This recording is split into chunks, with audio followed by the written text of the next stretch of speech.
Hei, hei, hei. Ir vėl mes su Simona čia. Tie, kurie pirmą kartą žiūri, galvoja, koks vėl, aš jūsų niekada gyvenime nemačiau. Tai aš esu Rytis ir čia yra Simona iš SVLT. Ir šiandien mes pasikalbėsim apie pykčio išliejimą ten, kur saugiau. Ir tai vadinama perkelimu. Kai iš tikrųjų baisu, nesaugu, negali parodyti savo pykčio. Ten, kur jis iš tikrųjų yra, ten, kur tave kažkas užgavo, peržengė tavo ribas, nuskriaudė, įžeidė ar dar kažką. Ir tada netyčia susirandi, ant ko galima saugiau tai padaryti. Tai aišku, fainai, jeigu tu ten, žinai, eisi akmenį paspardėt, bet dažniausiai mes netaip darom ir ne ten perkeliam ir išreiškiam savo pyktį. Tai gali Simona papasakoti daugiau apie tai. Dabar gerai pasakei, akmenį, tam ir yra terapijos, ar ne, kad nukreipk tą pyktį į pagalvę padaužyti. Turi išeiti pagalvę, popieriaus lapas, dar kažkur, kad tą energiją į saugesnį variantą, o ne į žmogų.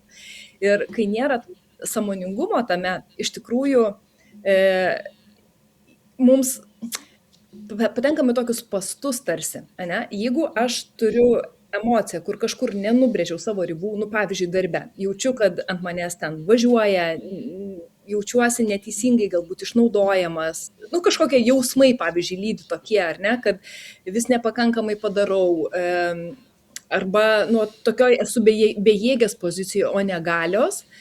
Tai tie visi jausmai kažkur turi pasidėti, ne? Tai ką, grįžtu namo, kaip tai nutinka tokioj įprastoje situacijoje, indai nesuplauti. Suversti namai, vaikai žaislus, pavyzdžiui, išmėtė ir patikima, kad problema yra mano šeimos nariai, realiai vaikas, kuris manęs neklauso ir vyras. Gerai, jeigu tam suvokiu, kad tai buvo diena sunki darbe, ar ne, bet jeigu taip ištiestai mes nesuprantam to perkelimo mechanizmo, gali apskritai būti toks, kad vyras yra blogas, vaikas yra blogas ir aš dirbu vaiką pagerinti, kad jis manęs klausytų ir galvoju, kad tada viskas išsispręs, bet problema iš tikrųjų ne ten yra. Problema yra mano ribos, mano nevertumas, kurį aš jaučiu darbe. Ir aš tada jaučiu turiu saugesnį objektą. Šeima visada yra pati saugiausia vieta parodyti tikrą savo veidą ir tikras savo emocijas. Ir paskui, taip, ir turim paskui rezultatą, pasekmes. Dėl to ir gynybinis mechanizmas, kad ten kur iš tikrųjų skauda, baisu, negaliu parodyti, saugau save, ieškau aplinkos lengvesnės, paprastesnės, kur galėčiau tai išreikšti, ne tai, kad sėdžiu ir planuoju, kaip aš tai darysiu, ar ne, bet tas, kaip nematau, nenoriu matyti, kur iš tikrųjų jaučiu jausmus, kas realiai skauda ir tada kažkur nutinka dalykai. Tai, būtent problema, kad sprendžiama ne ta. Čia vienas iš pavyzdžių, apie kurį mes kalbėjom su tavim, viena mama dalinasi. Ir kaip parodysiu, kaip sprendžiama ne ta problema. Sako, mano vaikas patiria labai daug agresijos. Labai agresyvus. Namuose muša ten sesę ir prieš mus ten atsikalbinėja ir keikėsi ir žodžiu ir visa kita. Ir kažką reikia su tuo daryti. Ir tarsi sprendžiu vaiką, ne, kad kažkas yra, kažkaip jo yra rezultatas ir kažkaip bandau rezultatą pakeisti. Bet nežiūriu, jeigu nežiūrėsiu, iš kur kyla, kodėl vaikas perkelia šitoj saugioje aplinkoj tą visą pyktį, tą visą agresiją, kodėl jisai muša ten tą sesę, ar ne? Tai tikrai kažkas bus mokykloje, darželyje, paauglių tenais tarpe, koks būtų ten amžius. Ir tik ten aš galiu suprasti, kaip vaikas ten jaučiasi ir spręsti giluminę priežastį, o ne taisyti vaiką. Vakam yra esmė. Nes man tikrai dažnai ateina tėvai, ar vedi sesijas vaikams, su tėvais, o ne su vaikais. Labai retai, kada ten su vaikais vieną kitą sesiją galiu turėti, ne? Bet čia iš esmės yra su tėvais, kad jie per savo skausmą nenorą matyti, nes jiems irgi kils jausmai pamatyti, kad vaikui galbūt skauda, ką aš darysiu su savo tada jausmais, kurie man kyla. Ir aš perkeliu irgi, lygiai taip pat nenoriu žiūrėti tenais jausmų tikrų priežasčių ir perkeliu pyktį ant vaiko, kad jis kažkaip neprotingai, jį reikia išmokinti maždaug tylėti, suspausti emocijas, būti mandagiu, nejausti tai, ko jaučia, o tas niekada neveikia. Jo, aš su tėvais, vaikais ir antrom pusėm irgi turiu tą patį visą laiką dalyką, jie ateina maždaug ir taip, tu nori jį pataisyti, ne? Ne, žinai, aš noriu jam padėti. Na, ir tada aiškinėsi, kad iš tikrųjų tam žmogui skauda ir tai prasme jisai norėtų pakeisti tą aplinką, tik tais čia jau turim tokį labiau konkrečią išraišką, kad vis tiek žmogus kažkur kažkaip tais pratrūks ir panašiai. Ir tas toksai, aš galva taip, gerai, tu man pasakai, toj vietoj, žinai, pavyzdžiui, ar tai yra ir tas pats, kai nebūtinai aš gal ir ant to žmogaus, to paties gal žmogaus perkelsiu su partneriu, ne? Bet jeigu aš turiu seną nuoskaudą kažkokią tais ir tada vis irgi taip vis pasiemu ir vis nešuosi ir priekaištauju dabar, nors skauda tai tenais ir man reiktų susitikti su tuo skausmu savyje, nes jis niekada prieš 5 metus nepasitaisys ir nebus geresnis, bet dabar aš jam priekaištausiu dėl to, ką jis dabar daro, ne taip padėjo, ne taip priejo, ne taip pasakė, nes aš turiu tokią situaciją, kur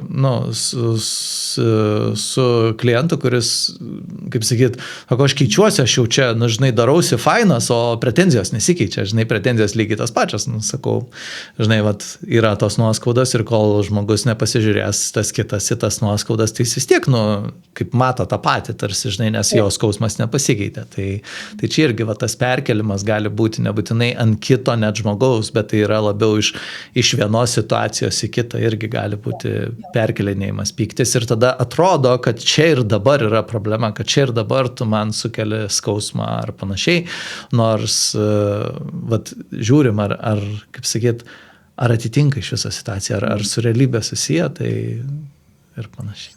Aš dar kitaip nuimu šitą situaciją, mes emocijų paleidimo metodikų irgi šitai naudojam tą veidrodžio principą. Ten, kur aš noriu, nesutinku su kažko, noriu gintis, teisintis, parodyti kitaip, aš toks nesu. Aš elgiuosi teisingai, ne? Aš tai kviečiu visą laiką priešingai nueiti. O ką jeigu tas žmogus, teisus? Jeigu aš teisus, aš iš tikrųjų ne viską darau tobulai. Ir čia yra ta vieta, kur tai, ką aš ir noriu perkelti, nes ten ir yra tiesa. Ir nėra buvę dar, kad nenueitumėm, ir jeigu aš neturiu savigraužos ir priekaištų savo. Kalties jausmą. Manęs netrigerins šitie dalykai, kai mane kaltins. Tiesiog neįmanoma, bus kaip mažasies tuo. Bet jeigu aš iš tikrųjų turiu priekaištų savo ir tikrai savo sakau, kad nebuvau pakankamai gera mama, nepakankamai gera partnerė, nepakankamai daug visko pasiekiau gyvenime ir galėčiau tikrai daugiau pasistengti, tai kažkas mane pakritikuos ir pasakys, žinai, čia galėtų būti geriau padaryta. Duris iš paširdžius. Aš viską jau čia geriausiai padariau, bet iš tikrųjų viduj tai yra mano tas jausmas, mano kaltė ir tą jausmą aš perkeliau į kitą žmogų. Būtent vietoj to, kad ir kas esmė, kad niekada tai neišsisprendžia, apie ką mes kalbam, ar ne, kad šito vietoj tai veikia kaip gynybinis mechanizmas, bet tai nėra apie sąmoningumą gyvenime, tai nėra apie laisvą pasirinkimą, aš ir toliau pykstu. Tai net neša to pageidaujamo pokyčio, tu vis tikėsi, kad jau kai, kaip sakyt, to palengvėjimo, žinai, kad jau kai išsispręs, jau kai bus kaip aš noriu ir panašiai, tada man bus gera, nifiga toliau skauda. Būtent. Ir aš nešuosi tą traumą ir aš ją tiesiog saugau, tą skausmą, pavadinkime traumą, kad niekas nepajudintų mano tos kalties, ar ne? Ir kiekvienas priekaištas iš išorės kaip tyčia pajudina tą dalį. Ir jeigu yra, pavyzdžiui, vieta kažkoks autoritetas, kur aš negaliu pasiginčyti, ne, pavyzdžiui, vadovas mane pakritikavo, tai grįšiu namo. Bet ir tai nebus, kad sąmoningas planas išsirėkti. Tiesiog kaupėsi, čia ir yra tas neįsisąmoninti dalykai, kur kaupėsi ir aš iš tikrųjų patikiu, kad čia tas ne vietoj padėtas puodelis yra kaltas, ne tai pasakytas žodis, kad manim nesirūpina šeimoje, tai aš niekur neturiu saugios vietos, nei darbe, nei namuose. Jausmas tai yra toks, kad mane apleido. ar ne? O iš tikrųjų tai ten yra tie vidiniai jausmai, vidinis skausmas, visi gynybiniai mechanizmai, iš esmės mes jau kalbėjome apie tai, saugo nuo jausti, ne, Taip. susitikti jausti, Ir, bijoti ir, jausti. ir per tą vat įspūdį, kad jausti yra pavojus, kad pats jautimo procesas, pats jausmų patyrimo, fizinių pojūčių patyrimo faktas reiškia, kad aš esu pavojuje. Ir tas, vat, kaip sakyt, mūsų toksai, negali net sakyti, kad nematymas, kad esam saugus, bet nesvarbu, nerūpi. Tuo metu man nerūpi, kad fiziškai aš esu visiškai saugus.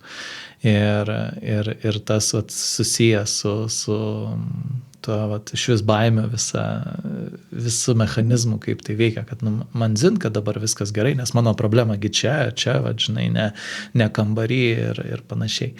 Ir dėl to atrodo tada, kad reikia gintis. Ir vienas iš variantų šitoje vietoje yra vat, perkelti tos jausmus į skirtingus žmonės, situacijas, iš praeities į dabartį ir panašiai.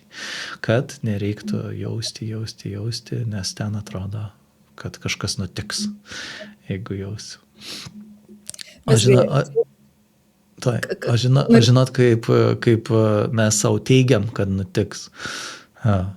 Sproksiu, neatlaikysiu, palūšiu ir panašiai. Nedažnai sakai, kad tipo numirsiu, ne? Bet o jeigu aš neatlaikysiu, ir ką? Pabliausi biškilgiau. Toksai, žinai, kai žiūri blaiviai ir matai, kas realiai vyksta, tai matosi ypač kaip tie žmonės, kurie yra įpratę būti stiprus. Tokie, žinai, tarsi labai stiprus, labai logiški, labai racionalus, kaip jie laiko ir paskui per sesijas kažkur tais, jau ateina tie jausmai ir tokie maždaug, bet, kodėl aš nesusilaikiau, o ką jeigu nereikia. Ir jausti nėra baisu, bet kai viskas eina į išorę, toks, tai tada maždaug, tai tu nori pasakyti, kad aš dabar čia rėksiu ant visų. Ne, tu sėdėsi ir patirsi tos dalykus. Bet kad leistum savo tai padaryti, teks pradėti matyti realybę, kad esu saugus ir kad nuo pykčio, liūdesio, skausmo, baimės ar dar kažko patyrimo man nieko nenutiks, nes visas protas, visas mintis, visi tie automatiniai tokie spazminiai tokie, žinai, ne. Jie visi sako priešingai, sako, kad dabar yra pavojus, kad dabar kažką reikia daryti. Mes kalbam apie, turim trikampį, kurį pristatinėjom atsakomybės trikampį, kaip mes ten jį esam pavadinę. Yeah. Kai tą jausmą, tą gerą jausmą aš esu perkelus į išorę. Ar ne? Kad kažkas turi išorėje nutikti, kad aš gerai jausčiausi. Ne kad man yra tiesiogiai prieinamas tas jausmas, bet kažkas išorėje. Ir kol aš iš tikrųjų tuo tikiu savo gyvenime, ar ne kad visas pasaulis yra tai, kas yra mano viduje. Jeigu kažkas man nepatinka išorėje, tai toks yra tiesus kelias pažinti save, iš esmės nueiti tuos jausmus susitikti. Nes tai nėra tik jausti. Man visą laiką tas sąmoningumo, tas visas kontekstas suvokti, kad tai, ką aš dabar jaučiu, yra taip kyla iš manęs, apie mane, tai niekada nėra su kitu žmogum susiję. Niekada. Nes jeigu jausti ir galvoti, kad kitas yra kaltas, tai žinai, tas jausmas niekada nesibaigs. Nes iš tikrųjų aš iš tiesų tikiu, kad kitas yra kaltas, tai aš tiesiog jausiu ir maitinsiu tą jausmą. Čia yra toks irgi subtilus dalykas.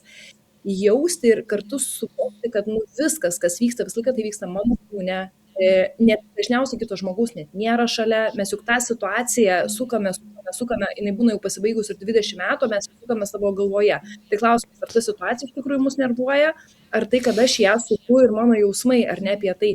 Po šito susigrąžinus, kad viskas, visi jausmai išorėje, objektai, kurie man tarsi sukelia, vis tiek tai yra apie mane, ir čia galima paversti nuostabę dvasinę kelionę į savęs pažinimą ir įsilaisvinimą.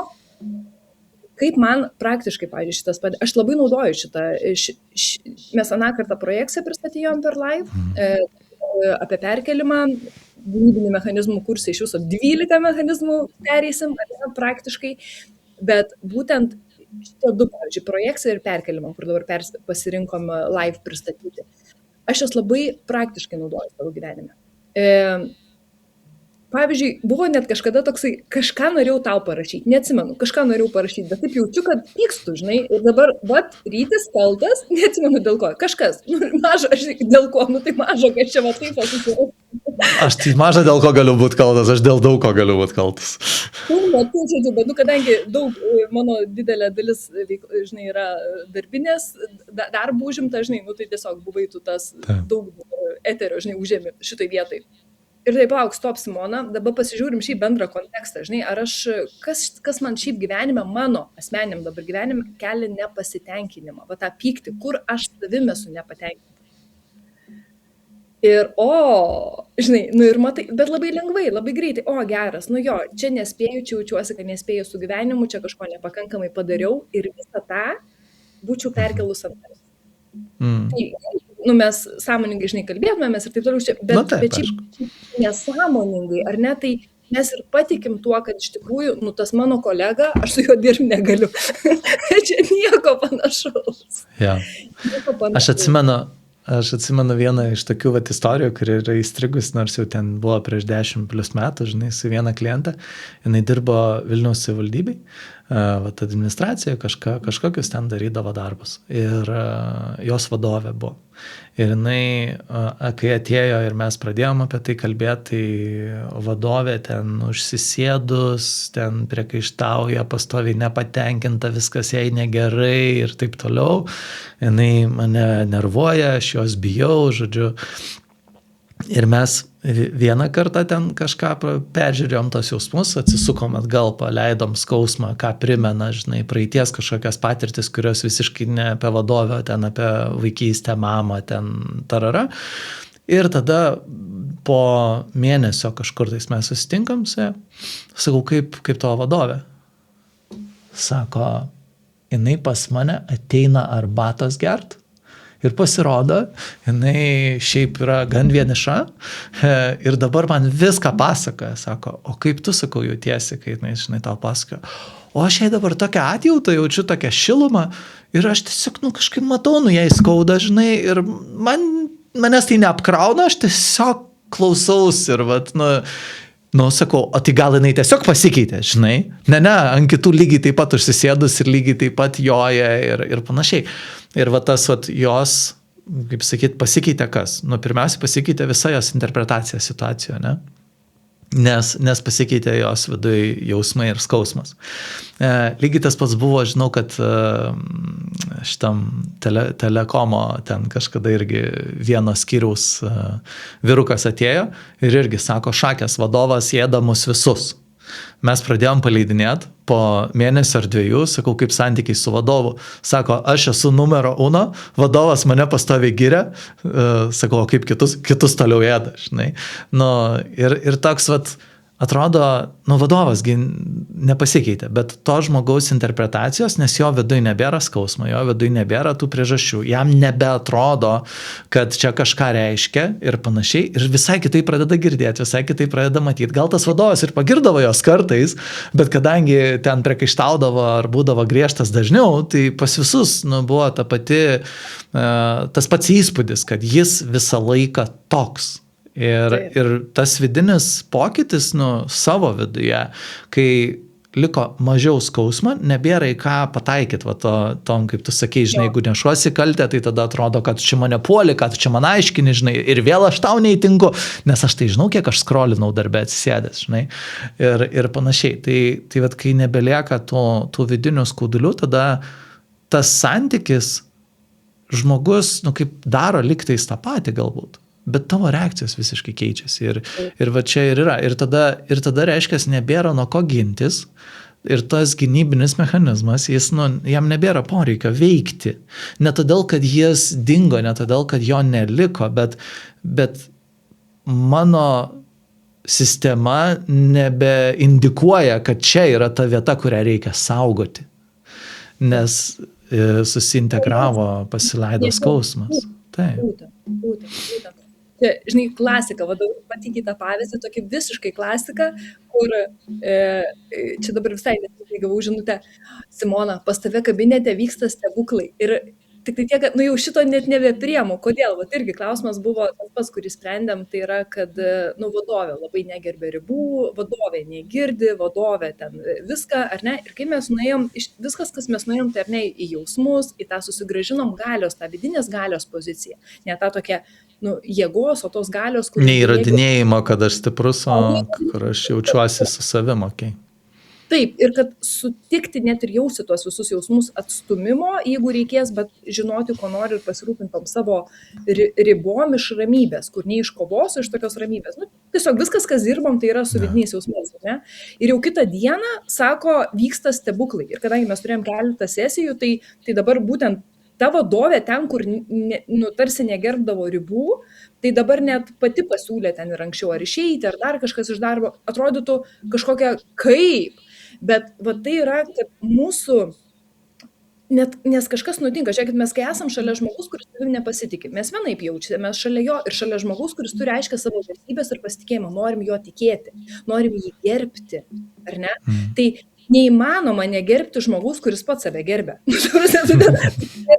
Baisu, žinai, energija tokia eina iš jo. Taip, nesutampa tiesiog, kitaip negali. Tai va, iš esmės pasikeičia vidinė ta energija, vidinė laikysena, vidinė būsena ir čia ir aplinka pasikeičia. Tai aplinkos visiškai net keis nereikia, ar ne? Kaip sakau, įdomu, šitas visas kelias savęs pažinimo, susitikimo su jausmais. Mes visą laiką susiderinam su aplinka, vienaip arba kitaip ir todėl tas kuris keičiasi, jisai tarsi atneša pokytį į aplinką, nors tai tiesiog yra mūsų toks kaip to socialinių ryšių išraiška, kad mes visada prisiderinam prie tų žmonių. Ar ne, jeigu aš turiu baimę konfliktų ir matau, kad šiandien kažkas atėjo susierzinęs, tai aš susispausiu ir įsitempsiu, nes aš noriu išvengti konflikto, o jis jau yra padidintam konflikto, kaip sakyti, tokia išraiška, žinai.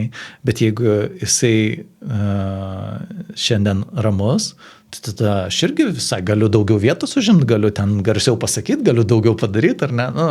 Nes mes pastoviai deriname su aplinka. Tai dėl to natūralu, kad pasikeitus viduje tam santykiui atrodo, kad aplinka visai kitaip elgiasi. Bet iš tikrųjų mes visą laiką derinamės, mes visą laiką tokį turim savotišką balansą ir tik tais yra tam tikros situacijos, kur arba žmonės dėl įvairių traumų, dėl kažko tokio, žinai, kaip kai nebereaguoji tos socialinius signalus, tiesiog, žinai, juos ignoruoji, nes tavo būsena kažkokia tai yra visai nebe ta, bet paprastai vyksta derinimasis ir tada atrodo, kad vyksta stebuklai. Bet kodėl stebuklai? Dėl to, kad prote atrodo, kad viskas taip yra, žinai, kaip čia pasakyti, juoda balta, žinai, kad jis tai va toks, maždaug ir dabar nebe toks ir nebesutelpa į tą dėžutę, kur viskas buvo vakar dar aišku, o dabar biški pasikeitė kažkaip mano jausmai tas senas, nieko nebesuprantu, tai jisgi vakar taip nesielgė, žinai, o šiandien jau taip elgėsi. Tai todėl sugalvojom padaryti kursą 3 mėnesio, 12 gynybinių mechanizmų, bet ne tai, kad tiesiog papasako teoriją ir atpažinti savyje gynybinius mechanizmus. Čia irgi jau didelis darbas atpažinti, ar ne? Vat pastebėti, žinoti, kad toks egzistuoja, nes jeigu aš nežinosiu, tai nežinosiu, čia dar tiksliau yra, kur man tada eiti į tą savo skausmą. Bet mes apjungiame tada su emocijų paleidimo metodika, apie ką mes ir esam, kad ne tik atpažinti, ne tik žinoti priežastį, bet ir ką daryti paskui su tais visais jausmais, kad, žodžiu, einam iki galo, bet iki to tikro galo, žinai, iki tos esmės. Kaip ten atneš tą taiką, tiesiog, kad tu taikoje būtum, kad tu su meile matytum tą dalį savęs, kurią atrodė, kad reikia saugoti, kurią įskaudėjo, kuri buvo kažkada nuskriausta ir dabar atstūmėm. Ir tas toks, tas santykis iš viso su skausmu, nes visi gynybiniai mechanizmai yra apie tą įspūdį, kad mums atrodo, kad skausmas mus atskiria nuo meilės. Mums atrodo, kad pats skausmo faktas fizinio ar emocinio staiga išjungia viską ir nebėra meilės ir taikos ir ramybės. Tai va tas realus patyrimas, kad gali būti kitaip, kad ten, kur buvo skausmas, tu turi įrankius, yra, kaip sakyti, žingsniai, yra požiūris, yra visa schema, kaip tau prieiti ir atnešti ten švelnumą, atnešti dėmesį, kad įvyktų pokytis, kad ateitų taika ir įvyktų transformacija toje vietoje ir ta vieta nebereaguotų, nebebūtų ten šašo toje vietoje ir jaustumėsi visai kitaip. Tai vasario 25 dieną pradėsim kursą, gali prisijungti, jeigu svarstai ir mastai, tai turim tau papildomą paskatinimą iki vasario 12 dienos, dar turi geresnę kainą, paskui jinai truputį kils. Tai turi dar keletą dienų priimti sprendimui. Taip. Aš pati laukiu šitos kelionės, nes jau, sakau, vien dabar ruošiantis laivui ir anam ir čia natūraliai gyvenu su tuo ir dar kiekvieną kartą pastebiu tos gynybinius mechanizmus, kur jau noriu, ir tada palauk susigrąžinu, bet čia yra jausmas įgalinimo savęs. Aš iš bejėgiškumo, iš to tokio negaliu nieko su situacija padaryti, aš žinau, va tas sustabdymas. Ir tai nėra apie tai, ką girdim dažnai, kai mes esam pripratę save graužti, atrodo, tai jeigu aš dabar čia viskas manyje, tai tada aš dėl visko kaltas. Tu nekaltas. Bet tu turi galę. Jeigu tik tais norės ją susigrąžinti toj vietoj, būtent, kad nebebūti kaltu, o matyti, kaip mano pasirinkimai įtakoja mano savijautą, mano veiksmus, mano rezultatus ir mano santykius. Ir kur aš norėčiau daugiau tos galimybės rinktis, kokį santykį aš turiu su savim ir kokį santykį aš turiu su pasauliu. Ir tai yra vienas iš rezultatų, viena iš krypčių, į kurią ves šitas kursas. Laisvė rinktis. Okay. Tikrai. Iki.